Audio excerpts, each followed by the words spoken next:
Hello again, it's Clyde.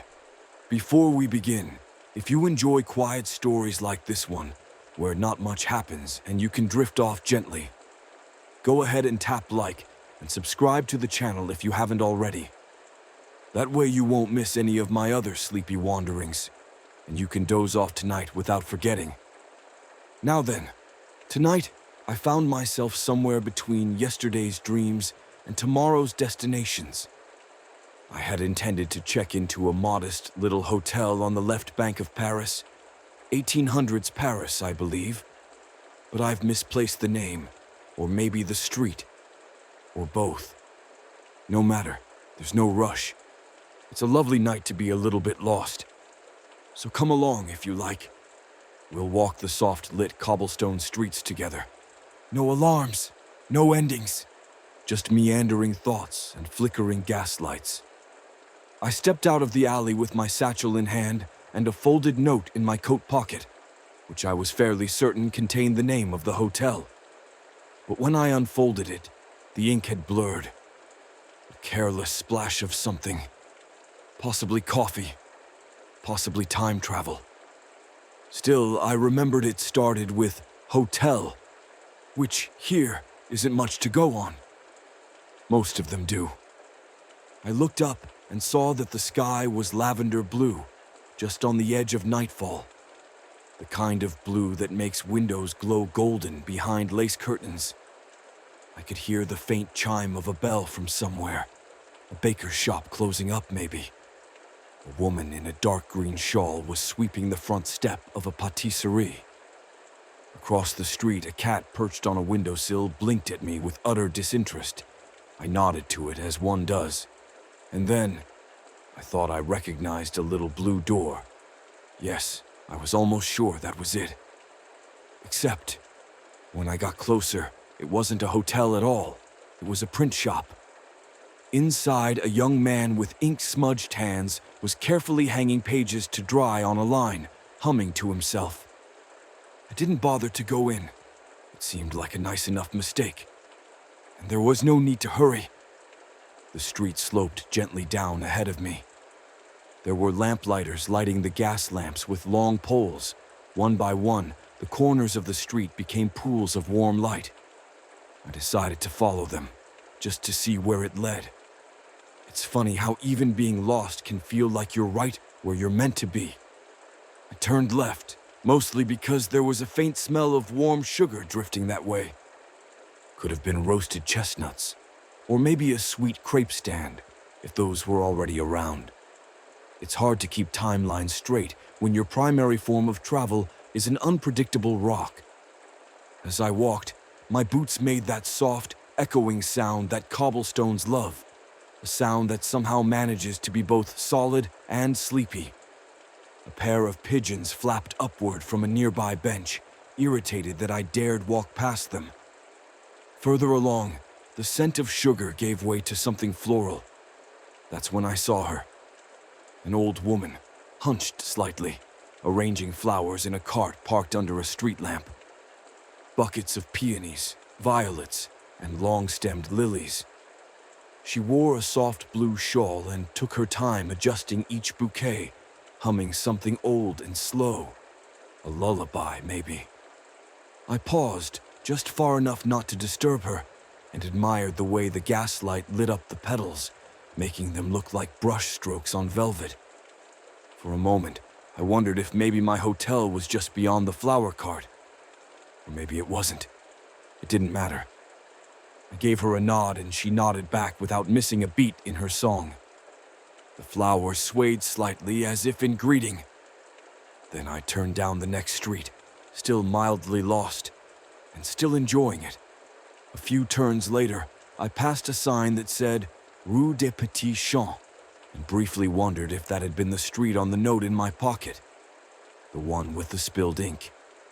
The name had the right number of syllables at least. That felt promising. Up ahead, there was a little cafe, the kind with tiny round tables spilling out onto the sidewalk like they were trying to catch the last of the day's conversations. A man in a vest was stacking chairs, slowly, lazily, pausing now and then to smoke a very small cigarette. I'd been walking a while, and though I wasn't exactly tired, I wasn't exactly not tired either. The chairs looked like they might welcome me. So I picked the one nearest the window and sat. The window glass was slightly wavy, the way old glass gets, and the world beyond it looked dreamlike. I liked that. A waiter in a crisp white apron appeared silently at my elbow. I didn't order anything, but he brought me a small cup of something dark and warm, with a tiny silver spoon resting just so. I stirred it once, and then forgot about it. My hands were occupied with warming themselves on the porcelain. That's when I noticed a painting on the far wall, a delicate sketch of a canal scene. Boats with tall masts and a footbridge, arched like a cat stretching. It struck me oddly. I'd never seen the painting before, but it felt familiar. As if I'd sat at that table before, in some other visit, in some other version of me. Or maybe I'd just seen the same painting in a different cafe. One with a different waiter, and slightly less wavy glass. I stayed a while. Long enough for the man with the cigarette to finish his cigarette. Long enough to forget that I was looking for something at all. Eventually, I stood. The waiter nodded. I nodded back. I left a few coins and one small green button, which I think must have fallen off my sleeve. Out on the street, the breeze had picked up, just enough to make the lamplight flicker. It was very nice. Still mildly lost, still no complaints. The sky was fully indigo now, not quite night, but no longer dusk. A few stars had emerged, just faint freckles in the sky, and the breeze had a gentle coolness to it, like a sigh between seasons. I turned down a quieter street, lined with shuttered bookstores and closed tobacconists, the sort of street that seemed built for walking slowly, the kind where conversations don't echo, they just settle. That's when I saw a man unfolding a map. He was seated on a low stone wall, holding the paper with both hands like a philosopher contemplating the shape of the world. It was an enormous map, the kind with unnecessary flourishes and little drawings of ships and sea monsters in the corners. I nodded at him. He nodded back. Polite silence between fellow wanderers. "Looking for something?" I asked, mostly out of courtesy. He squinted at the map, then tilted his head. "Not really," he said. "I just like the way this one feels when it folds." He demonstrated. It made a pleasant shuck-shuck sound, a satisfying crispness. "I thought maybe I'd use it," he added. "But I've been here before. I never remember the street names, but I recognize the way the air smells when the boulangeries close. I like that very much, the way the air smells when the boulangeries close." He folded the map again and tucked it under one arm. We walked together a little while, in step but not speaking. He turned off somewhere near a park with an iron gate waving over his shoulder. I waved back and continued on. It was nice to not use a map. Nice to meet someone else who was comfortable being aimless. I passed a quiet fountain trickling in a square and thought maybe the hotel was nearby. Or maybe it was just another pleasant corner to add to the collection. A few streets later, I found myself walking behind a man carrying an enormous baguette under one arm.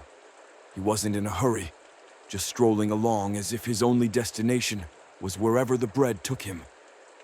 I followed for a block or two, not on purpose, really, but it felt like he knew where he was going. He eventually turned into a building with green shutters and disappeared inside. The baguette went with him. I was briefly sad about that. That's when the smell hit me. Fresh bread. And not just any bread. The warm, almost caramelized scent of crust just out of the oven. Maybe a whisper of cinnamon. Maybe figure. I looked around. There was a shop on the corner. The window was dark, and the sign said "Fermé," but the door was propped slightly open with a wooden block. A soft golden glow spilled out across the steps. I poked my head inside. A tall man in a flour-dusted apron was sweeping, slowly like someone who wasn't trying very hard to finish. He glanced at me, then back at the broom. "You're too late," he said. "I'm just smelling," I replied. That seemed to satisfy him.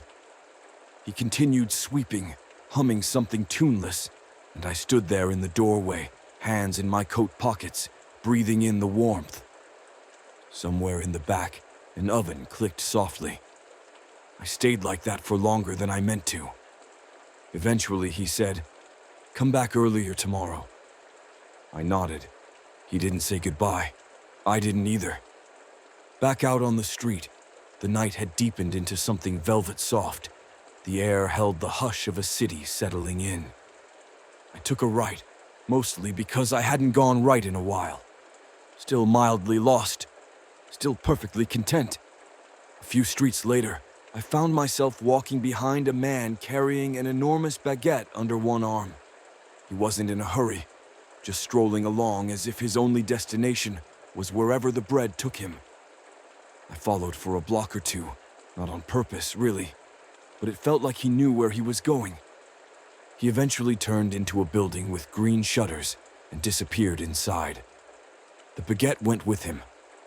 I was briefly sad about that. That's when the smell hit me.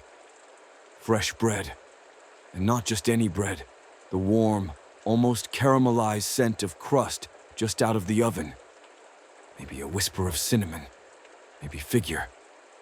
I looked around. There was a shop on the corner. The window was dark, and the sign said "Fermé," but the door was propped slightly open with a wooden block. A soft golden glow spilled out across the steps. I poked my head inside. A tall man in a flour-dusted apron was sweeping, slowly like someone who wasn't trying very hard to finish. He glanced at me, then back at the broom. "You're too late," he said. "I'm just smelling," I replied. That seemed to satisfy him. He continued sweeping, humming something tuneless, and I stood there in the doorway, hands in my coat pockets, breathing in the warmth. Somewhere in the back, an oven clicked softly. I stayed like that for longer than I meant to. Eventually, he said, "Come back earlier tomorrow." I nodded. He didn't say goodbye. I didn't either. Back out on the street, the night had deepened into something velvet soft. The air held the hush of a city settling in. I took a right, mostly because I hadn't gone right in a while. Still mildly lost, still perfectly content. Eventually, I came upon a square that looked slightly more awake than the others. A small stone fountain in the center gurgled in a steady, sleepy rhythm. Pigeons were asleep on the rim, tucked into themselves like forgotten mittens. One corner of the square held a curious little structure, half shop, half kiosk, maybe, with a brass clock mounted high above the door. The numbers were painted in a slightly shaky hand, and the hands of the clock, I noticed, were exactly 5 minutes behind. A sign beneath it read, "Horloger, réparation de montres et souvenirs d'oubliés. Watch repairs and forgotten memories." That seemed fair. I stepped inside. A small bell above the door jingled in a tone that felt older than the bell itself. The inside was narrow and cluttered, timepieces of every kind ticking, humming, or simply waiting. An elderly man with enormous glasses sat behind a counter, adjusting the innards of something delicate with tweezers. I didn't speak. He didn't look up. I wandered the space, letting the soft ticking fill the space between thoughts.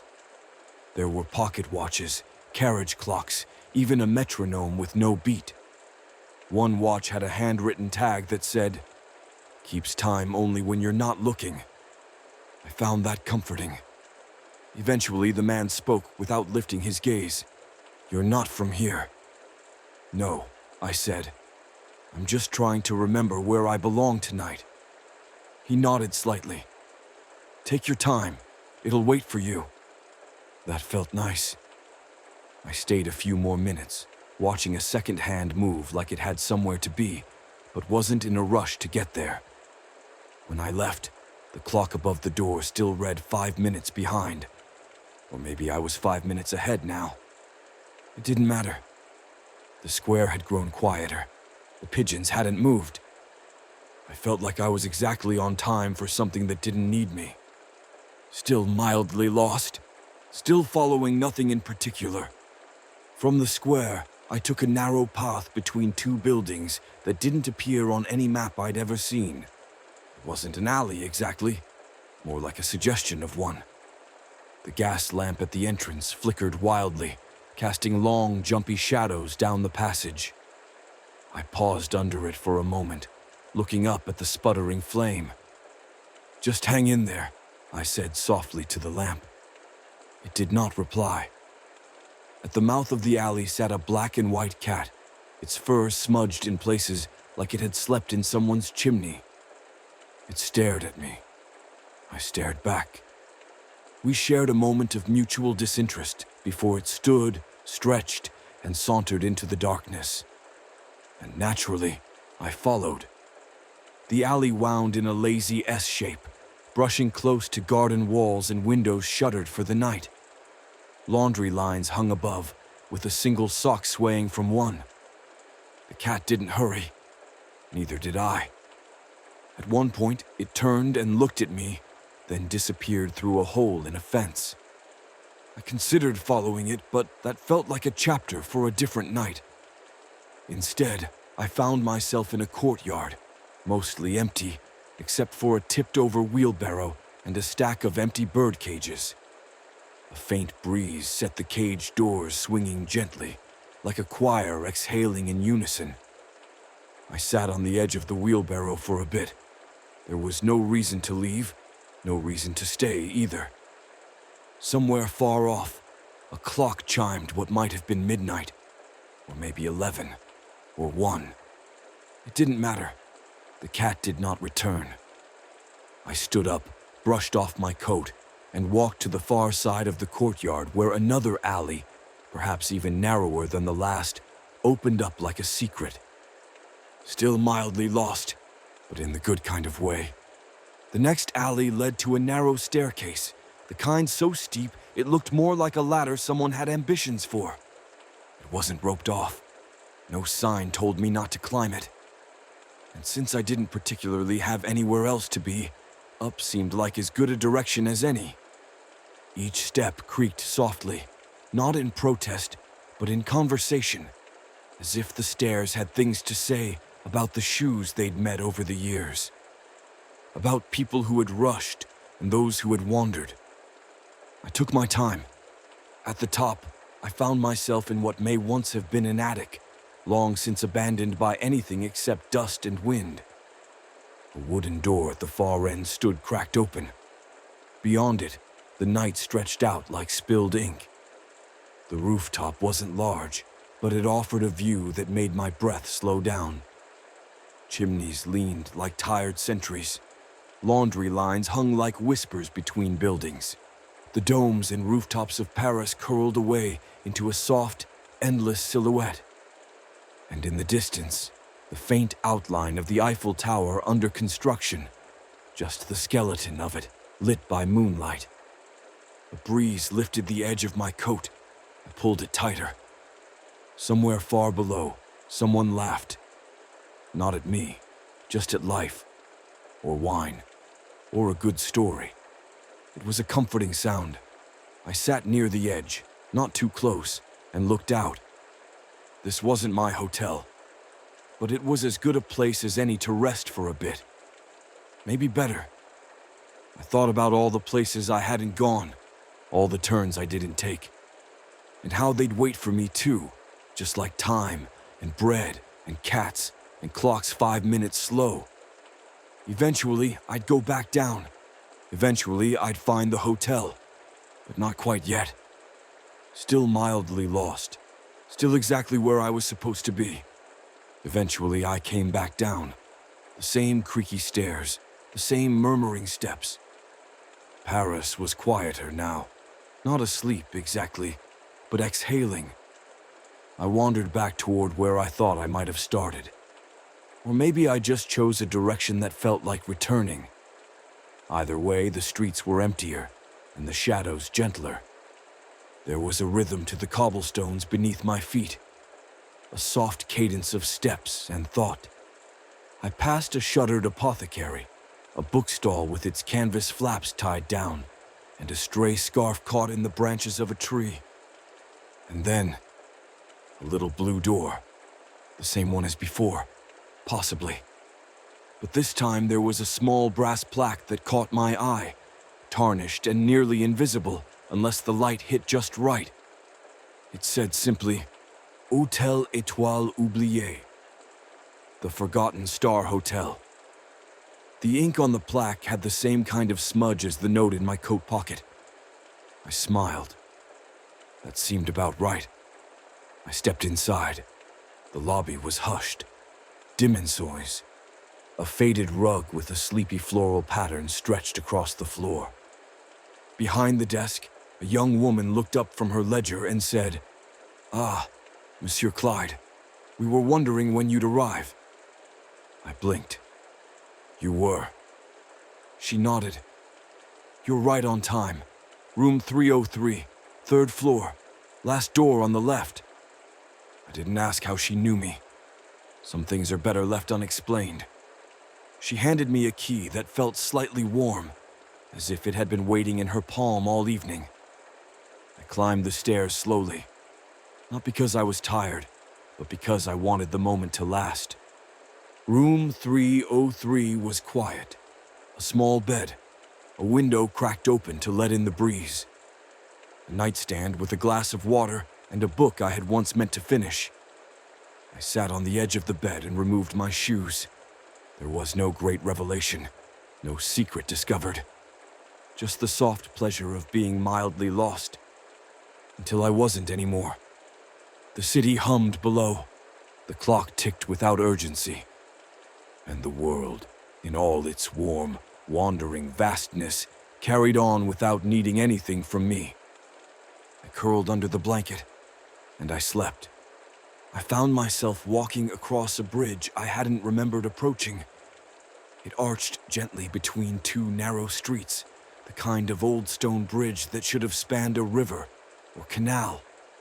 But beneath it there was nothing but a quiet courtyard, just cobblestones and moss and the remains of a broken cart. Maybe it used to be a canal, maybe it dreamed of one. A single street lamp stood at the midpoint of the bridge, its light leaning in both directions like it hadn't made up its mind which way to shine. I paused there and looked down at the courtyard. A man was sitting on an overturned barrel, peeling something, an apple maybe. He looked up and raised the fruit in greeting. "Is it a bridge?" I asked aloud, "if there's nothing to cross?" He grinned without answering. I liked that. I stayed there for a while, letting the wind pass me like a conversation I didn't need to join. Eventually, the man stood, left the apple core on the barrel, and wandered off through an archway that may or may not have existed 5 minutes earlier. I crossed to the other side of the bridge and kept walking. Somewhere down a quiet side street, I came upon what looked like a room built in the open air. 4 rugs arranged like walls. A canopy of lace strung between windows that weren't attached to anything anymore.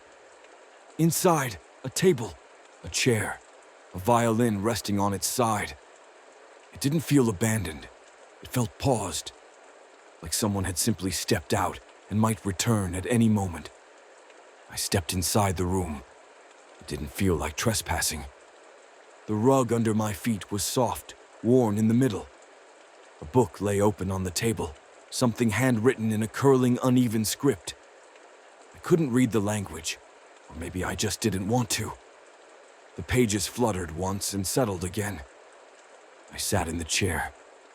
The night air moved through the lace above me. A bell rang faintly somewhere far off, and for a long, silent moment, I forgot about the hotel altogether. I forgot I was lost. I forgot the city had a shape, or that streets needed names. I was just Clyde. sitting in a room that wasn't a room, feeling entirely, peacefully nowhere. Eventually, I wandered on. The room faded behind me, and I found myself on a narrow path lined with shuttered houses. That's when I saw the lantern. It was in an upstairs window, gently flickering behind faded curtains. Not bright, not waving or blinking. Just there, a steady golden presence. I don't know why I followed it. Maybe I was tired. Maybe I needed something to walk toward. Maybe I liked the idea that someone was waiting up. I took the stairs 2 at a time. They were wide and made of stone, and found a small iron door, not locked, not labeled. Inside, a hallway that smelled like lavender and old paper. And then, the same woman from before, the receptionist. Only now she was reading a book in a cozy armchair beside a glowing stove. She looked up and smiled. Back again. I blinked. Was I ever here? She nodded gently. You always are, eventually. She stood and walked to a door at the end of the hall. Opened it, nodded for me to enter. Room 303. I stepped inside. The same bed, the same window cracked open, the same glass of water exactly half full, or half gone, or just there. I set my satchel on the chair, removed my coat. I climbed into bed. The sheets were soft, cooler than I expected. Outside, the city whispered. A cat yowled, then quieted. A distant violin drifted through the open pane. I closed my eyes, still mildly lost, still exactly home. As I drifted towards sleep, one hand slid instinctively toward my coat pocket. And there it was, the rock, smooth, cool, quietly humming with that strange, familiar energy, like a lullaby without a melody. The thing that brought me here, the thing that always does. It hadn't buzzed, it hadn't blinked. It simply was, waiting, patient as ever. I let my fingers rest on it for a while, not to activate it, just to remember. And I smiled, because even mildly lost, even without a plan, somehow I always end up exactly where I'm meant to be. So, until next time, wherever, whenever that may be, sleep well and dream gently. I'll see you soon.